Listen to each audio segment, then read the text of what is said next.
Good morning, everybody. You're all very welcome to Underground Cinema and our series of interviews before the 14th Underground Cinema Awards.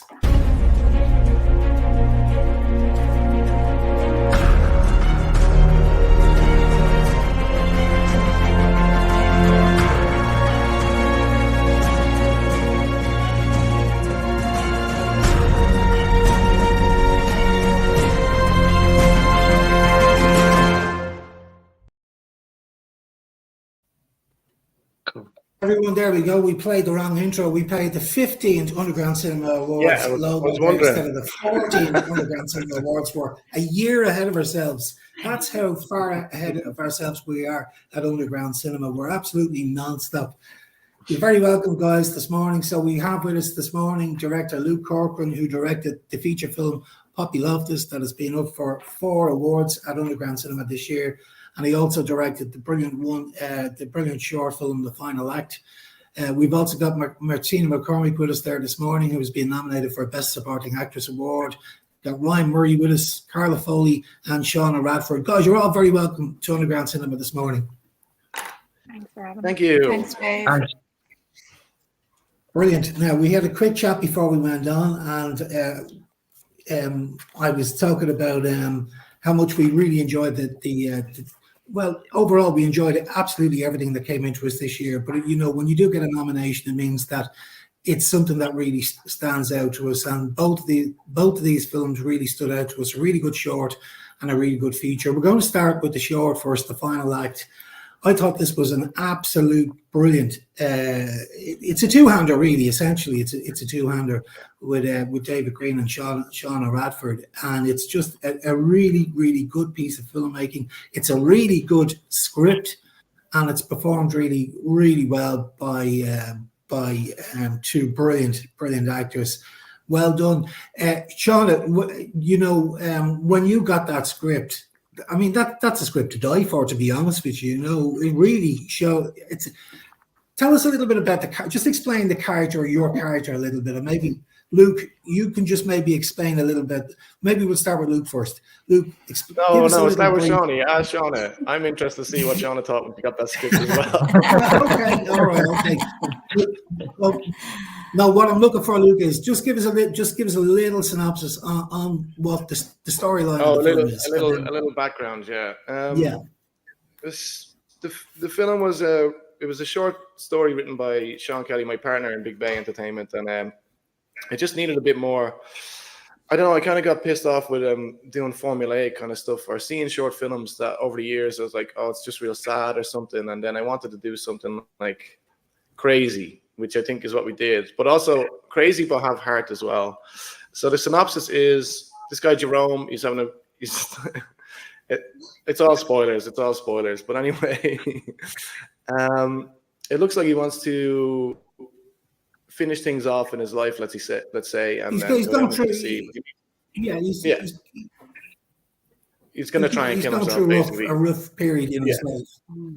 Yeah. So then he meets Shauna's character, and from there it's like a two-header of 2 completely polar opposite people, which kind of gives us the conflict and the resolution from there. Like, but it is very out there. I just wanted something that would be like, you can't stop watching. It's like, what is going to happen? What is going on? And oh my God, did that actually happen? That kind of moment. So I think we really got it there. So if Shauna wants to talk about when she got the script. What did you think, Shauna, when you got the script? Yeah, I got the slides initially for the audition, and I obviously didn't have the full picture, but as soon as I kind of read through, I just was like, Jesus, like Chloe was just an insane character to me. But it was just such good crack. I remember even auditioning, doing the self-tape for it, and it was so fast-paced and so, like, you could just add so much different flavors of comedy to it, which is why I thought that the writing was so good, because every take that I tried for it, something different was kind of coming from it. And yeah, we workshopped it, and the script, when I got the full script and stuff like that and workshopping it, it was just, there's just so many different sides that I didn't, or like turns that I didn't expect it to take. Yeah, I just loved how comedic it could be at like different points. That could also be very serious as well. Yeah.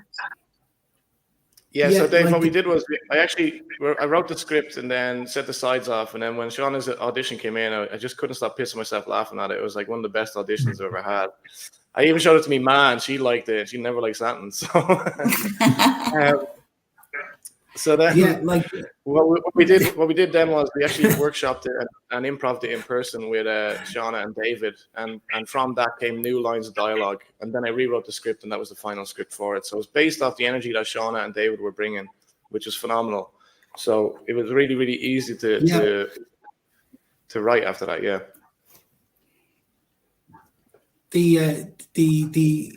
The relationship between yourself and David Green is brilliant. He plays the character Jerome. He's a fantastic actor, Luke. He really is. He's top notch, isn't he? Yeah, 100%. And he's always really reliable, and then brings something different as well that's really unexpected. Like Shauna brought a lot that was unexpected. Stuff I was looking for in a character that I didn't even know I was looking for. And I was like, yes, that's perfect. And then David just brought something. I was like, wow, I didn't see it going that way. But yeah, it's going that way. Perfect. But it's to bring it all together. But yeah, David is a phenomenal actor. I think he's fucking brilliant. So anyway, that's why I love working with him as well.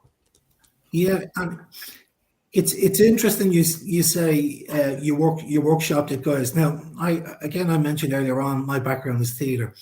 So in theatre, and this is quite a theatrical piece as well. It's almost like a two-hander. This would make a very good one-act play. I was thinking as well. It could be a stage play. It could work really well. So, when you're doing a two-hander, it's a brilliant idea to workshop because you can get so much more out of the characters. And if you're, funny, I mentioned this. I had a chat with Brendan Corcaran about this. He's nominated for Best Actor this year in the Tale of Billy O.C., and he's a theatre actor as well. And he was explaining to me that he workshopped his character as well.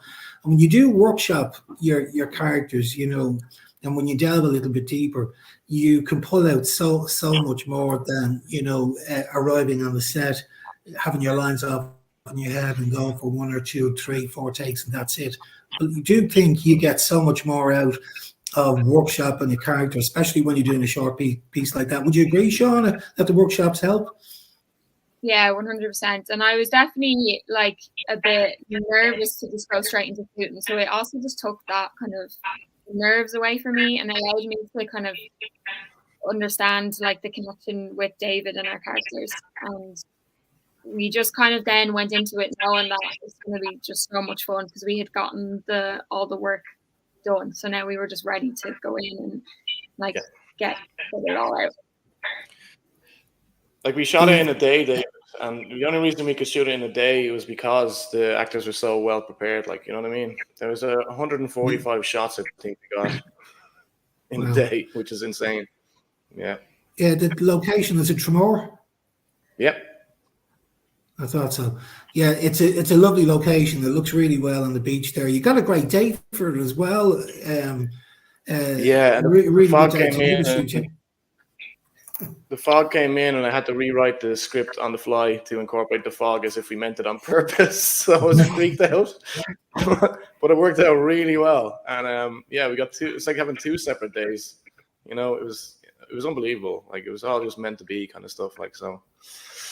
Speaking of workshopping anyway and rehearsing, like I do think that's really important, and Carla and Martina and Ryan would know as well because we rehearsed the shit out of Poppy as well, or the most that we could. We rehearsed a lot of it and filmed it as well. And then, I think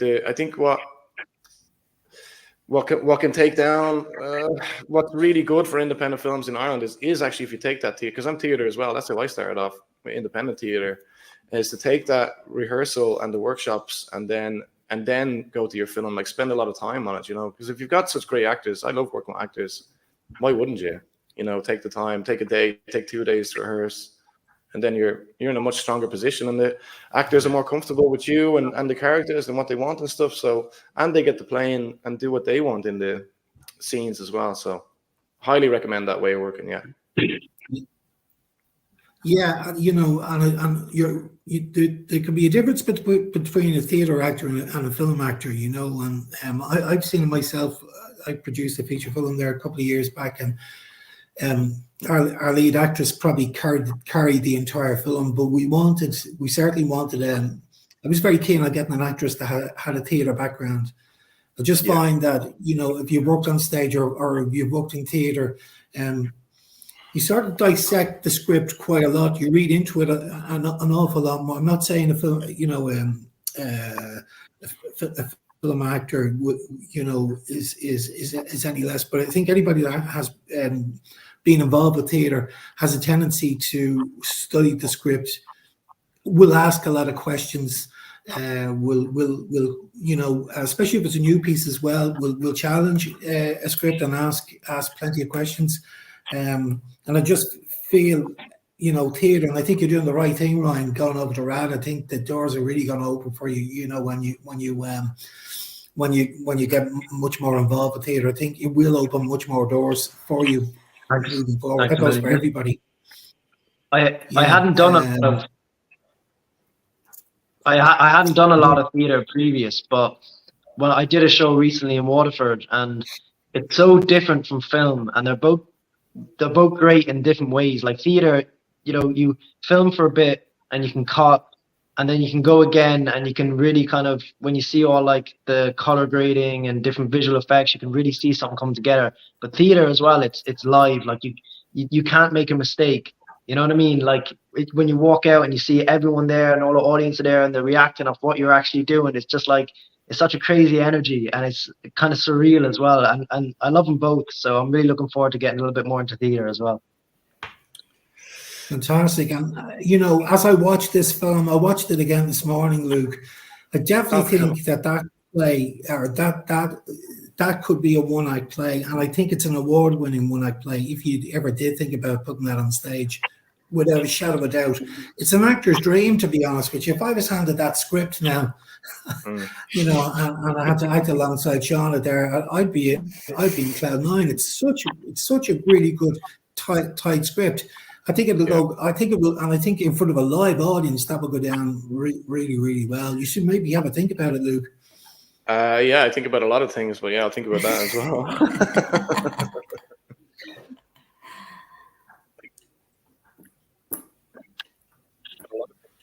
Carla was in theatre beforehand as well. You're one of the business. I think oh, sorry, there's a bit of a delay.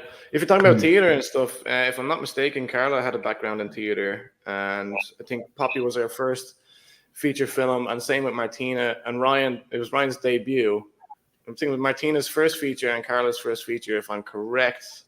Yeah, so I knew for this one, for Poppy, I was like, I have to make a feature, Like, I thought it would just lift my career up. But from seeing them and their experience, and I never kind of met them before, or met Martina before in one of my acting classes. I never met Carla before, but seeing her in one thing, which is kind of the monologue thing I did, which is kind of theatre. And I was like, okay, Carla's perfect for this character. And Martina as well for Mental Maggie. So it doesn't say anything about Martina, don't worry, it's a character. And I was just delighted to have them on board. Like, we're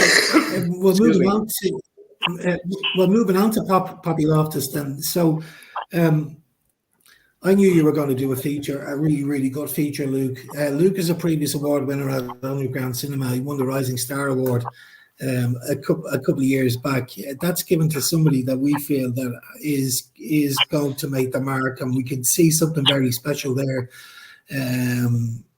So it was given to Luke in the hope that would inspire him to just keep on rocking and rolling, because it is, as I said earlier on, it really is a difficult within the independent film scene. Sometimes you can throw in all the cards. It's a tough game, and that award is really to give you sort of the little boost that you need to keep it going. And you spoke really well on the night of the awards as well, Luke. We at Underground Cinema, we appreciate all the kind words as well. But I was delighted when you sent in Poppy Loftus to us. Can you tell everyone just a little bit about what Poppy Loftus is all about? The story, a brief story. I can sum it up in a sentence now, because I've been trying to sell this film for so long. Poppy Loftus is about a grieving mother and daughter who are terrorized by a haunted doll. It's a comedy. That's my pitch. So there you go. That sums it all up. It took me 4 years to get that in one sentence. Right. And then you You'd probably win the pitching award of Galway for that one, Luke. There you go. No, it's a great film. I think it's really nice. It's very different and it's very hard to place. But it's very much an expression of my writing and of the actors' ability to play around with characters and have some fun, and as well as like some amazing VFX work by John Birmingham, and all made for like nothing. Do you know what I mean? So it was a massive achievement. If this was 20 years ago, it'd be like winning Oscars for the achievement of like what we did with so little. Like, you know what I mean? But yeah, it's a really unique piece. It's very, very Irish. It's very relatable. Just imagine you've got a cranky ma and some ghost is leaving on the immersion or something. You know, she's going to be more pissed off about that than the fact the place is haunted. And that's the kind of humor we're at. Like, and then worse stuff happens down the line. No, it's a really great piece, Luke. I really enjoyed it. Martina, what a fantastic part to play. It really is, and congratulations on your nomination as well. You must have really enjoyed that role. Absolutely. I mean, I'm still a little bit in shock that I've been nominated, to be honest. I mean, as Luke said, it's my first feature, and, you know, and a bit like yourself, Dave, I came to this all late. You know, I was in my 40s when I started doing theatrical acting, and this is my first venture into film.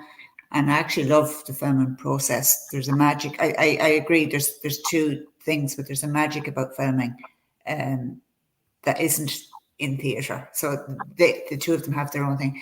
It was a fantastic part. And it was just timing as well. You know, we just come out of COVID, and so we all went down to Waterford and we all lived together for the filming of it. And so it really created this lovely bond with us all, you know what I mean? And I kind of just slipped into that role of being the cranky mother in the house anyway, naturally.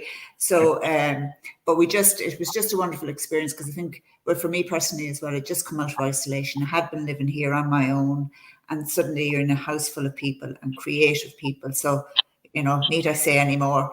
So it was mayhem. It was... mayhem, to be honest.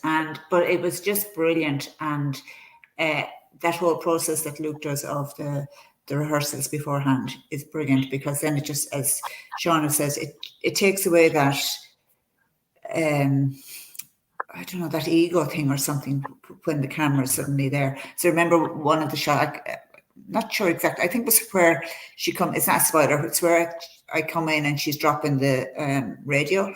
And Luke just went, that's it, now we're acting. No, now we're not acting. Yeah. In other words, you know, because the theatre stuff is very heightened, you know, and he just said to me, that's it, Martin, now you have it. That's not acting, carry on. So the whole thing was just a joy from start to finish. Fantastic. Like the character... there's a character like that nearly in every town, I think. I knew a woman that was very close to your character. It was one of the things that I just found her so real. She reminded me of somebody I knew that lived not too far away from me. You know, I think every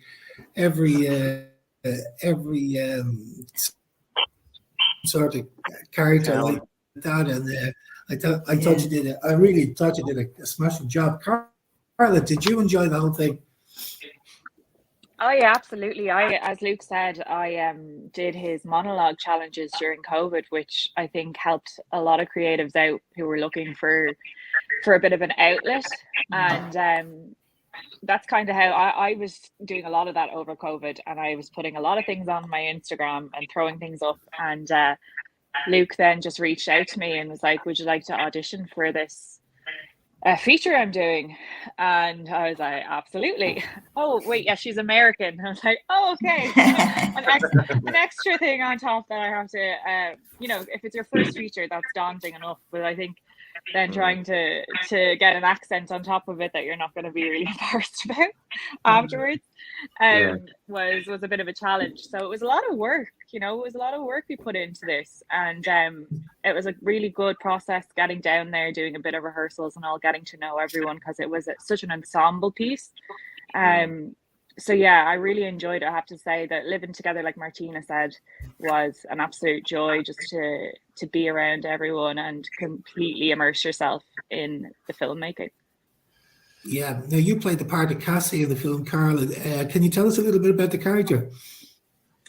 Yeah, Cassie is a go-getter. She has come over. Yeah, she's come over from America. She's got herself a lot of traction online for all her paranormal investigations, and she's one of these kind of blogger people, kind of, but at the same time it's very niche.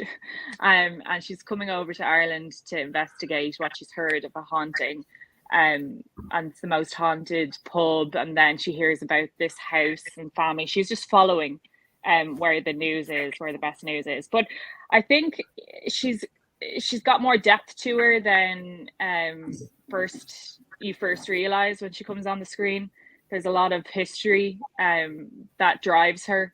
So I think I always try and find the realism, and Luke gives you that in every character he writes. You're able to find what you can latch onto as a real life person and what drives you as a person.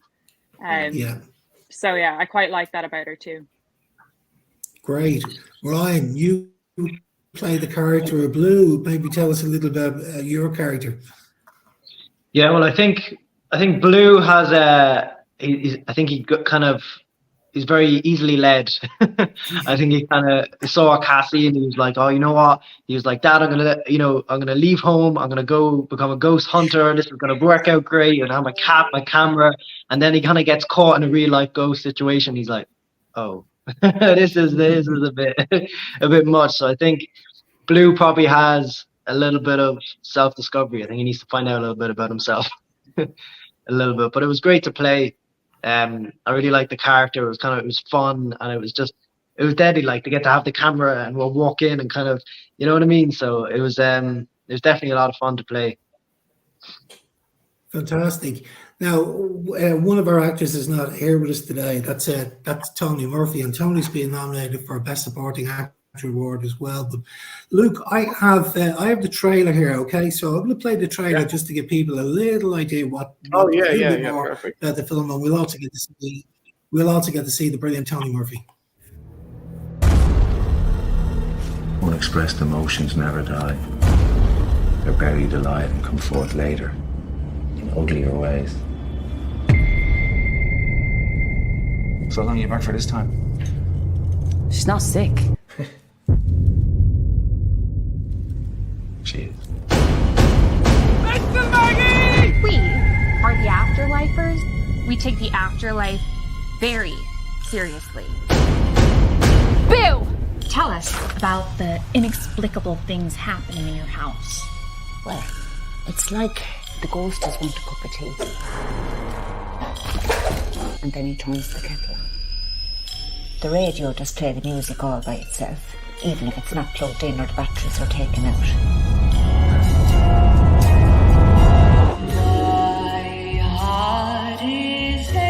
Why don't you love me, It's okay, I know her.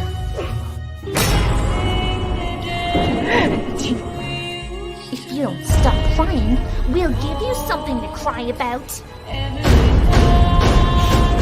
I forgive you for that.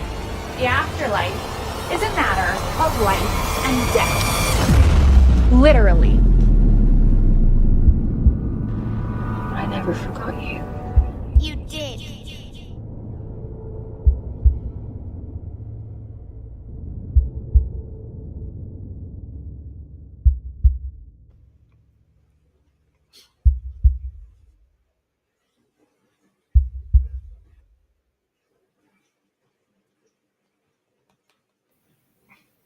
Woo! Fantastic. I think as well, just going back to you got to give. I'd like to give mention to Neve Sweeney. Neve Sweeney and Tony Murphy, who were brilliant, and they worked so well together. They worked really well in all their scenes. They must have been a dream to work with, Luke. Yeah. Everyone was a dream to work with. My point is, like, the supporting actor awards, I think it's for everyone, because you're not going to be nominated for supporting actor without support as well, like to have something to give back. Yeah. And we can't, like, so it was because the actors and myself, most of the actors are all working together to get the best out of each other. That's what I really love, and it kind of elevates everyone. I won't say elevate, but maybe it just goes deeper then, you know what I mean? So it was really good. Like there's people that have watched the film that come up to me and said, like, what I thought would happen, I'm delighted happened, was like, oh, there's loads of little favorite parts I have. Like my favorite part is when Carla and Neve are arguing in the graveyard. That's one of my favorite parts. It's just weird little, and it's not even like a really massively important scene, but it is to me. I just love it, the way Cassie is arguing about to be allowed to look in the place, and it was so natural and just back and forth and really good. And I was like, oh, this is brilliant. I piss myself laughing every time I see that one, like, you know what I mean? But there's loads of little bits like that with the actors that make it just really good. And so we were all supporting each other, really, because we're like, everyone was a dream to work with, but the project itself was a bit of a nightmare, but it came off as a dream. You know, it's like it's just taking up so much of my life, like, you know what I mean? And then on the day, it's just stress. How are we going to do this with nothing except just pure talent and a desire to do it? So I'm so proud of everyone to get this through to where it is now, like, you know. Sorry, I went on a bit of a rant. No, and you're right, because you should feel very proud of it, and proud of the people that you work with. That's the sign of a good leader and a good director, and a good producer will always acknowledge the team that's around them. That's the secret to a really good project, is surround yourself with really good people. But one person in particular I thought is, and he's not an actor, he's not in the film, but he's done an incredible job. He's been nominated for 4 awards at Underground Cinema this year, and that's John Birmingham. John's work was incredible, unbelievable. Yeah, absolutely. And it was before I moved to Waterford. I was just rang my friend Anna and said, look, I need some, I don't know if I'm going to do a real doll or an animated doll. Animated doll will probably be cheaper, but not cheaper, because, they can be incredibly expensive to animate stuff. And she said, John Birmingham, just talk to John Birmingham. So I rang him up. I sent him the script. Said, look, I want to do this. You have to do a doll. The doll stabs a priest in the eye, and he goes, I'm in. You have me. I'm in. As soon as he heard that, he was like in, and I'm like, oh, great. But the work he has done is incredible. Like, and this couldn't happen without John. Like, you know what I mean? And it's going over really well. The doll is going over really well. But again, it comes down to the actors. There's a thing I teach I teach acting in Waterford Youth House down here as well, and have a lesson called "You Can Never Play the King or Queen." So Poppy was the king or queen, but it's actually the people around the king or queen that create the power that the king or queen has. So the actors actually gave, and JB would say this as well, that the actors gave Poppy life, that they because they believed it so much.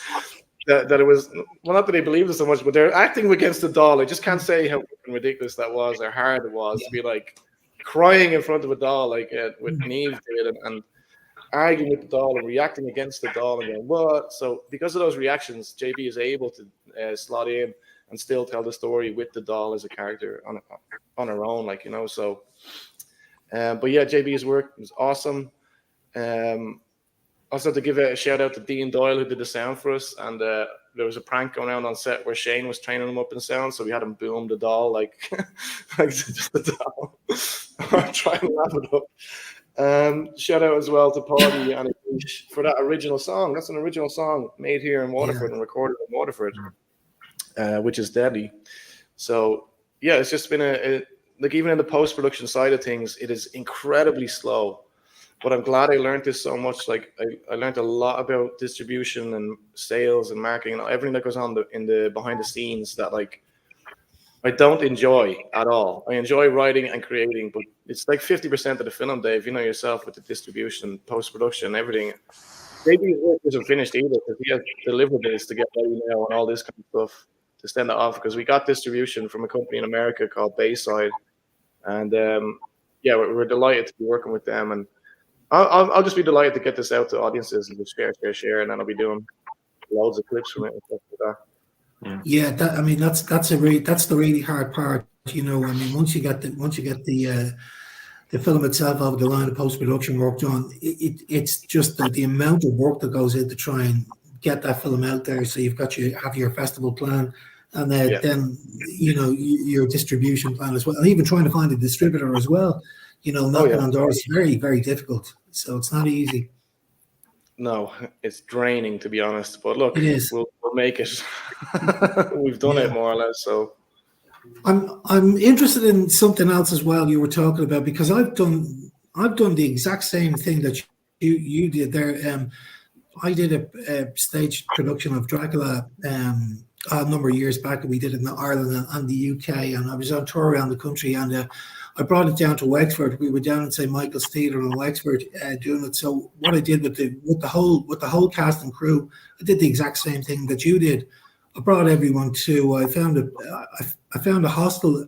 Actually, it's not really a hostel. It's sort of a cottage in the middle of a forest in the middle of nowhere in Wexford. I put the entire cast and crew. It was a bit like the Blair Witch Project, to be honest with you. I put the entire cast and crew in there for a weekend together. And it just worked wonders, because the week before, if you know in theatre, bad dress rehearsal, good show. That's what they say. I had a disastrous dress rehearsal and a brilliant show. But when we went on tour, I didn't want to go back to another disastrous rehearsal, so I needed to get everybody together, and I put them in a house for a weekend, and it worked wonders. Everybody bonded, everybody gelled, like them all singing songs around a campfire with a guitar. But when you do something like that, as crazy as it sounds, it does create this sort of family, and that's what I'm getting when you're talking about this. I'm getting and I get it from the film as well. I'm getting a real sense when you watch the movie as well that everybody had a ball doing this. It was, everybody worked really well. It looks like it was a good, fun movie, good, fun film to make, and that oozes off the screen. And if you've done that, that's an incredible achievement. For a member of the audience to sit there and get that vibe. That's brilliant. Yeah, I think that for sure. Idea of getting everybody together in the house is a brilliant idea for the shoot. Yeah, I don't know if I do it again. I think I only have one of them in me. But yeah, it was fucking brilliant. And shout out to Dai Harrison there, was our line producer. Dai is an actor. He's actually over in India at the minute, in Bollywood, in a couple of films in South India. So he's flying it. He basically gave up his house for us for like 3 weeks, and we're very, very grateful for that. But it was that kind of, it felt like a festival actually of acting and filmmaking. It's like, get up in the morning, have your breakfast, go shoot a day's worth of scenes or whatever, come back, have a few pints, and then do the exact same thing tomorrow. And we had the fires around, the music around the campfire and stuff like that as well. So yeah, it was great for what it was, and what we've done it's actually spectacular. There's a film in the making of, I think, and the journey of it too, which we're working on at the minute, myself and JB. So we'll be putting that up as well. So I'll be interviewing you guys, Carla, Martina, Ryan. Yeah, that's great. It was sitting around the candle, Luke, candle time. So we'd have the candle on the table at night, and we'd talk absolute, sense until the candle went out almost every night, and then up again the next morning and off. And we had Chrissy arrive and to do the makeup, and like we kind of became friends. It was a lot of serendipity about this whole project as well. The people that came together. I think that's Luke's strength, is actually being able to find these people and bring them all together and make something happen. I think that's his strength. But and Dave and on coming, the food, and it was all part of it. Sitting around that big table, eating food that was made by somebody who was passionate about the project as well. So it was just the whole serendipity of the project was incredible. When was the film shot, Martina? What was it? Was it before COVID or after COVID? It was after COVID, and it was we were blessed with beautiful weather. Like, it was really gorgeous weather down in Waterford, but quite an isolated setting. You know what I mean? So we were there, kind of in the middle of nowhere, really. It was incredible. Yeah, it was just after COVID, so there was still kind of restrictions in place and stuff like that. You still had to be careful, and but I think it was just that. It was almost like coming out of being isolated, and yet we were making a movie about this character and these people who were quite isolated in many different areas. You know what I mean? Like, Tony's character is isolated in his own kind of madness, and Carla with her own stuff going on in her backstory. So all these characters kind of had an isolation about them anyway, and then bringing them all together in this incredible setting in Waterford. Yeah, it was just brilliant. But it was very serendipitous, and lots of kind of weird kind of things happened over the 3 weeks as well. I think when I brought down all the dolls, I had those dolls for the set. I had them, and I just kind of thought that was kind of a weird thing to still have in your house, is all these porcelain dolls, And and actually the big boys were more freaked out about the dolls than anybody else. They were afraid of their lives of the dolls. Because they were fucking haunted, Martina. That's why they were haunted. I know, yeah. We used to try and think of dolls, but and we laughed. I remember I had at to sleep stage in the room with the dolls, Martina. I know. You are brave. And I brave. was fine with that. I had all the dolls. They were all. Yeah. Well, that was part of you getting used to it. but I remember one time we were in makeup, and myself and Chrissy and Tony, and like just the laughing that went on for the 3 weeks. You know what I mean? Like, and I remember Chrissy saying, "Geez, it'd be great if Tony came in depressed one day, because I can't laugh anymore." It was that, and then she got away. She did come in depressed the next day. But like, it was just such a fun shoot. I will say that. And like that whole thing of everybody just giving their time and their energy, and quite incredible. I can well imagine working with Tony Murphy. If he was here this morning, I would say this to him. Tony and I go back an awful long time. So I first sort of got to know Tony when he made Charlie Casanova with Terry McMahon. So brilliant, he was brilliant, yeah. Yeah, and we were Terry and Emmett Scanlon and Johnny Elliott and Tony were promoting the film in Galway at the Flag. I can remember they were promoting it in every bar in Galway at the time. I bumped into myself, and Karen bumped into Tony and Emmett and Terry and Johnny halfway through their crawl around Galway, and Karen was expecting at the time. Tony grabbed her in the main street in Galway, grabbed her and started rubbing her tummy and told her she's gonna have a boy. He predicted that she'd have a boy, and he was right. She did have a boy. And then a couple of years, 2 years later, I met Tony back down to Galway again, and he grabbed her on the main street again and did the exact same thing again in the main street in Galway. Looked at Tony and told her she's gonna have a girl, and she did have a girl. I have great time for Tony. He's an actor that came into it. Tony started back in '98. He was a chef, as you may know. He's worked as a chef around the world, and got involved in theatre and act as an actor and a film, and then into film as well. He's brilliant, absolutely brilliant. He's a great addition to the film. He's a lot of charisma and chemistry, and I can imagine him, working on the set with everybody. I'd say every day was a laugh with Tony Murphy around. And very generous. Very generous, Dave. That's something I do need to say, because we kind of had a love-hate relationship, me and Tony, but very, very generous in his support of people like me coming up, and Carla and Ryan. He was very aware that it was our first time, and he thought he was very gentle with us, and but he was very but he was very very generous and kind of encouraging. I'm going to shut now in case I say something I shouldn't say. Yeah, there you go. He was very gentle for your first time, Martina. I know, yeah, that kind of came out wrong. But anyway, there you go. Sorry, yeah, no, yeah. Thank you, Father. The banter was top notch. That's what I was trying to say. The banter was top notch every day. That's it. That's it. I just hope Tom doesn't rub my fucking belly. He's not. Guys, we're creeping up at 40 minutes. What did I tell you? I said we do for 20 and we'll end up chatting. You know, we're at 40 minutes here. It's been absolute great chatting to all you guys here this morning. Congratulations on the nominations. And, you know, everybody's a winner on Underground Cinema's eyes. You know, you don't need a nomination to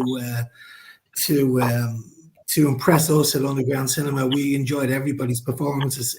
They're both really, really great films. Shauna, just that character, you remind me of somebody I knows exactly like that. If you haven't seen this film yet, do get a chance. It's on the circuit now at the moment, Luke. Yeah, you can see it on December.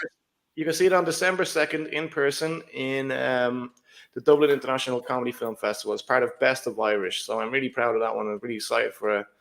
I've also got 2 scripts in there, and we're doing a live reading where the actors that I teach in Waterford, we're bringing them up to read out with a couple of surprises, because I can't just do things normally, to read out these 2 scripts that I have as well. So you can see the final act on December 2nd in the Comedy Film Festival. That's in the Generator in Smithfield, Luke, yeah? Yes, that's right. Fantastic. And Poppy Loftus, will we get a chance to see it again? You're going to be sick of Poppy Loftus probably in January. It'll be everywhere. It'll be on most streaming platforms except for Netflix. That's what we're aiming for. So, yeah, that's the story with Poppy. Fantastic. Okay, well, we look forward to it. And as I said, if you can get a chance to see the final act in the Generator in December, it's absolutely well worth a watch. Guys, thanks a million for joining me this morning. It's been great having you on. Lovely. Thank you. For those of you that can make the awards, we'll see you on the night. Absolutely. See you there. Thank you. There. Thank you so much.